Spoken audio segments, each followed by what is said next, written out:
ভালোবাসা ছাড়া আর আছে কি? ভালোবাসা হলো নিঃশ্বাস, এ দেহে নিঃশ্বাস বিনা মানুষ কখনো বাঁচে কি? ভালোবাসা ছাড়া আর আছে কি? নমস্কার, চলে আসলাম আমরা সকলে গ্রুপের একটি নতুন টপিক নিয়ে। আমি শম্পা, হৃদয়ের কথা চ্যানেলে। আজকে হৃদয়ের কথায় থাকবে খুব সুন্দর একটি সাবজেক্ট, হ্যাশট্যাগ আমরা সকলে গ্রুপে মধুমিতার মনের কথার মধু খুব সুন্দর একটি সাবজেক্ট দিয়েছে যে ফেক লাভকে রিয়েল লাভে কি করে রূপান্তরিত করা যায়। তো তার আগে যেটা বলে নেওয়ার কথা সেটা হচ্ছে যে এই সাবজেক্টটা নিয়ে তো বলবোই, তার আগে মার্জনা চেয়ে নিচ্ছি, কারণ গত কিছুদিন ধরে আমি কোনো ভিডিও দিতে পারিনি, কারণ আমার শাশুড়ি মা গত 31শে ডিসেম্বর গত হয়েছেন। তো সেই কারণে প্রচুর রিচুয়ালস থাকছে, বেরোনো থাকছে, এবং বাড়িতে অনেক লোকজন আসছেন, আত্মীয় স্বজনরা। তো সেই কারণে আমার আর রাত্রিবেলা করে ভিডিও করা হয়ে উঠছে না। তো গতকাল থেকে মোটামুটি আমি স্থির করেছি যে আমি এবার আস্তে আস্তে ভিডিওগুলো দেওয়া শুরু করব আমার ব্লগিং চ্যানেলে বা আমার এই হৃদয়ের কথা চ্যানেলে। তো ভাবছি এমন সময় আমি আজকে দেখলাম খুব সুন্দর কবিতা, কবিতার কলতানের কবিতা এবং রঞ্জনাদি দুজনের ভিডিওই দেখলাম। ভীষণ সুন্দর আলোচনা, ভীষণ গঠনমূলক এবং ভীষণ সুচিন্তিত মতামত রেখেছেন। এবং কবিতার ভিডিও দেখার পর আমি রঞ্জনাদির চ্যানেলে দেখলাম, না সরি, রঞ্জনাদির ভিডিওটা বা সাজেশনে আসলো, এবং তখন রঞ্জনাদির ভিডিওটাও দেখলাম। মানে এটা বলাই বাহুল্য, রঞ্জনাদির জীবনবোধ তো একেবারেই আমাদের থেকে অনেক আলাদা, কারণ রঞ্জনাদি অনেক পড়াশোনা করেন জীবন নিয়ে এবং মানুষের ভাবনা নিয়ে। শুধু তাই নয়, একটা দীর্ঘ চর্চা, মানে জীবন চর্চা এবং দীর্ঘ অনুধাবন, যেটা আমাদের নেই। ফলে আমরা অনেক কিছুকে, আমরা যেটাকে আপাত দৃষ্টিতে আমাদের যেটাকে ঠিক বা ভুল মনে হয়, রঞ্জনাদি একটু অন্যভাবে ভাবেন। যে কারণে সত্যিই রঞ্জনাদির ভিডিওগুলো দেখে সমৃদ্ধ হই। সবসময় দেখা হয়ে ওঠে না, ঠিক কথা, অনেক সময় অনেক ভিডিও স্কিপ করে যাই বিভিন্ন পরিস্থিতির কারণে। কিন্তু যখন দেখি খুব মন দিয়ে দেখি, পরপর ভিডিওগুলো দেখে যাই। তো যাক, এই বিষয়গুলো থাক। আমি যেটা বলতে চাই, আজকে সাবজেক্ট নিয়ে আলোচনায় আসতে চাই, কারণ এত সুন্দর একটা সাবজেক্ট মধু দিয়েছে, ভীষণ মানে হৃদয় ছুঁয়ে যাওয়ার মতো। তো ফেক লাভকে কিভাবে রিয়েল লাভে রূপান্তরিত করা যায়। তো এমন সুন্দর একটি সাবজেক্ট, সেটার উপর একটা গল্প আমার মনে এলো, সেটা একটু শেয়ার করি। দুর্গাপুজো হয়তো শরৎকালে। তো এমনই এক শারদীয়ার প্রভাতে 3 বন্ধু মিলে প্রাতঃভ্রমণে বেরিয়েছেন। তো 3 বন্ধু হাঁটতে হাঁটতে, সকালবেলা ভোরবেলা, যখন শরৎকালের ভোরবেলা তো ভীষণ সুন্দর হয়, তো হাঁটতে হাঁটতে হঠাৎ করে দেখতে পেলেন একটি শিউলি গাছে, আমার ভীষণ পছন্দের ফুল শিউলি ফুল। তো শিউলি গাছে অনেক শিউলি ফুল ফুটে আছে এবং মাটিতেও প্রচুর শিউলি ফুল পড়ে আছে। তো 3 বন্ধু মিলেই শিউলি গাছের কাছে দাঁড়িয়ে পড়লেন এবং 3 জনই শিউলি ফুল ভীষণ ভালোবাসে। তো এক বন্ধু করলেন কি, কিছুটা শিউলি ফুল তুলে কোচরে বেঁধে নিলেন, নিয়ে বললেন যে এই শিউলি ফুলগুলো আমি আজকে মা দুর্গাকে অর্পণ করব। বেশ ভালো কথা। আরেক বন্ধু খানিকটা শিউলি ফুল কুড়িয়ে নিয়ে সেও কোচরে বেঁধে ফেললেন। তিনি বললেন, এই আমি খানিকটা শিউলি ফুল কুড়িয়ে নিয়েছি, এই আমিও কোচরে বেঁধে নিলাম। আমি এই শিউলি ফুলগুলো নিয়ে গিয়ে আমার বাড়ির বসার ঘরে সুন্দর করে আমি সাজিয়ে রাখবো। কি স্নিগ্ধ এর গন্ধ, আর কি অপরূপ দেখতে, তো আমার ঘরের শোভা বর্ধন করবে। তো এমন সময় প্রথম বন্ধু এবং দ্বিতীয় বন্ধু তাকিয়ে দেখলেন তৃতীয় বন্ধুটি গাছের নিচে চোখ বন্ধ করে আহ, ভীষণ মানে বুক ভরে সেই যে শিউলি ফুলের সুঘ্রাণ, সেই ঘ্রাণকে বুক ভরে গ্রহণ করছে।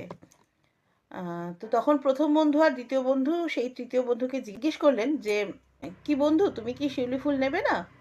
তখন তৃতীয় বন্ধুটি বললেন যে, না, আমি নেব না, এই শিউলি ফুল গাছেই থাকুক।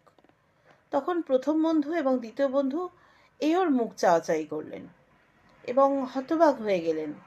তারা ভাবলেন যে এত সুন্দর শিউলি ফুল সারা মাটি জুড়ে ছড়িয়ে আছে, আচ্ছা আমরা তো তুলে নিলাম, ও তো পারতো খানিকটা শিউলি ফুল তুলে নিয়ে মায়ের পায়ে দিতে, মা দুর্গার পায়ে দিতে।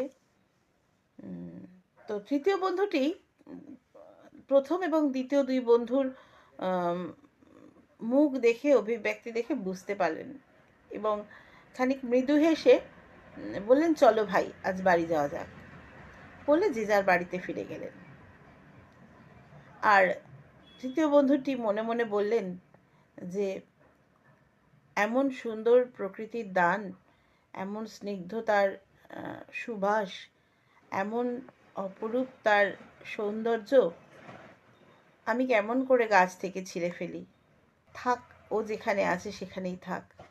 যে ফুলগুলো মাটিতে ঝরে আছে তারা ভূমি মায়ের সৌন্দর্য বৃদ্ধি করেছে। ভূমি মায়ের বুক থেকে তাকে আমি কি করে ছিনিয়ে নিয়ে আসি। গল্পটা কেন বললাম এবার বলি। আসলে আমরা না, মানে আমরা সাধারণ মানুষই, আমি আমার কথাই বলতে পারি। আমরা তো সেই অর্থে পড়াশুনো করি না বা সেই অর্থে জানতেও চাই না। আমাদের জীবনবোধ কতটুকু, আমরা কতটুকুই বা জীবন চর্চা করি, তাই না? আমরা একটা মানুষকে ওপর থেকে দেখে অনেক কিছু ভেবে নিই, আমরা খুব অল্পেতেই জাজমেন্টাল হয়ে পড়ি। কোনো মানুষের কোনো একটি ব্যবহার দেখে আমরা তাকে জাজ করার চেষ্টা করি, কিন্তু আমরা যেভাবে তাকে জাজ করছি, আদৌ কি মানুষটি সেইভাবে ভাবছে? আমরা কিন্তু সেই দৃষ্টিকোণ থেকে দেখি না, কারণ আমরা বুঝতেই পারি না, আমাদের বোঝার মতন সেই মননশীলতাই তৈরি হয়নি। আমরা জানিই না যে একটা মানুষকে বিচার করতে গেলে তার পুরোটা দেখে তাকে বিচার করতে হয়, বা তাকে পুরোটা দেখলেও হয়তো, তাকে পুরোটা জানলেও হয়তো তার মধ্যেও কিছু অজানা থেকে যেতে পারে।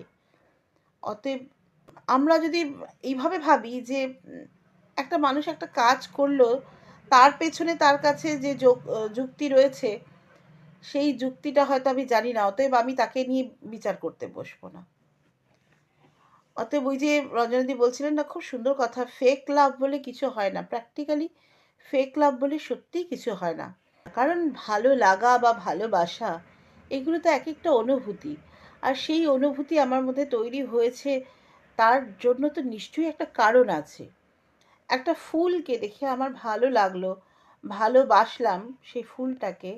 আহ, তো আজকে ভালো লেগেছে, কাল তো হঠাৎ করে সেই ভালো লাগাটা উবে যেতে পারে না, বা সেই ভালোবাসাটা উধাও হয়ে যেতে পারে না, এমনটা তো হয় না। হ্যাঁ, এমন হয় অনেক সময় কোনো একটি মানুষকে হয়তো তার কোনো একটা আচরণে বা কোনো একটা ব্যবহারে বা তার কোনো একটা জেস্চার দেখে আমার ভালো লেগেছিল, বা তার কোনো একটা কারণে তাকে আমি ভালোবেসেছিলাম।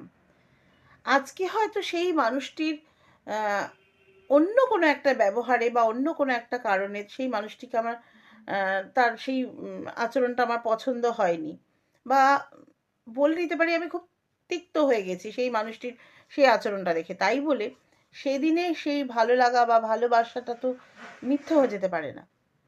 আজকে হয়তো তার ব্যবহারে আমি তার ব্যাপারে তাকে তার প্রতি বিরক্ত, কিন্তু সেই দিনকার সেই ভালো লাগা বা সেই ভালোবাসাটা কি তাই বলে মিথ্যে? কখনো না। ভালোবাসা কখনো ফেক হয় না। এক্ষেত্রে আরও একটা উদাহরণ আমার মনে আসছে, সেটা হচ্ছে শেয়ার করি যে একটা মানুষকে আমি খুব ভালোবাসি। আজকে হয়তো আমার সে পরিস্থিতি আছে, আমি তার কাছে বারে বারে ছুটে যেতে পারছি। কালকে হয়তো এমন একটা সার্কামস্ট্যান্স তৈরি হলো যে আমি তার কাছে যেতে পারছি না। তার মানে কি সেই মানুষটার প্রতি আমার ভালোবাসা কমে গেল, বা সেই ভালোবাসাটা ফেক হয়ে গেল? মানে আগের ভালোবাসাটা, যেটা আমি যেই জেস্চারটা দেখিয়েছিলাম, সেটা ফেক বলে প্রতিপন্ন হলো? না, এমনটা হয় না। এমন ভাবাটা বোধহয় ভুল হয়ে যায়। মানে সেই মানুষটাকে বোধহয় আমরা তাহলে ভুল জাজ করে ফেলবো। তো আমার এটা মনে হয়েছে আর কি। সাবজেক্টটা এত ভালো লাগলো, এত সুন্দর একটা সাবজেক্ট মধু দিয়েছে। তো মনে হলো এই সাবজেক্টটার উপর একটা ভিডিও বানাই, আর ভিডিও আমার করব। আমি হয়তো প্রত্যেকটা সাবজেক্ট নিয়ে পারছি না। আমি একটু আগে কবিতাকে ফোন করেছিলাম যে কবিতা, আমি তো মানে একান্ত নিরুপায় হয়েই থাকতে পারলাম না গ্রুপটাতে। আমার এমন একটা পরিস্থিতি তৈরি হলো, এমন একটা সমস্যা তৈরি হলো আমার ফোনে, যাই হোক। তো আমি কবিতা বললে, হ্যাঁ আমি তো আমার কমিউনিটিতে দেবই, কমিউনিটি থেকে জানতেই পারবো। আর এমনিতেও ভিডিও দেখে জানতে পারবো সাবজেক্টগুলো। আমি কিন্তু আমরা সকলের ভিডিও নিয়ে আবার আসব। এই 2-3টে দিন আমার একটুখানি ডিস্টারবেন্স আছে। তো এই 2টো দিনের ডিস্টারবেন্সটা একটু কাটুক, তারপরে আমি আবার ভিডিও তৈরি করব। এর মধ্যে আমি চেষ্টা করব, বলতে পারছি না। কালকে ঘাট কাজ আমাদের, কালকে মানে ঘাট কামান আছে, পরশু দিন শ্রাদ্ধানুষ্ঠান, তারপরের দিন আমাদের নিয়মভঙ্গ। তো যাই হোক, এই 2-3টে দিন একটুখানি এরকম যাবে, তারপর আবার আমি ভিডিও নিয়ে আসব। তো সকলে খুব ভালো থাকবেন, সকলকে অনেক ভালোবাসা। শুভরাত্রি।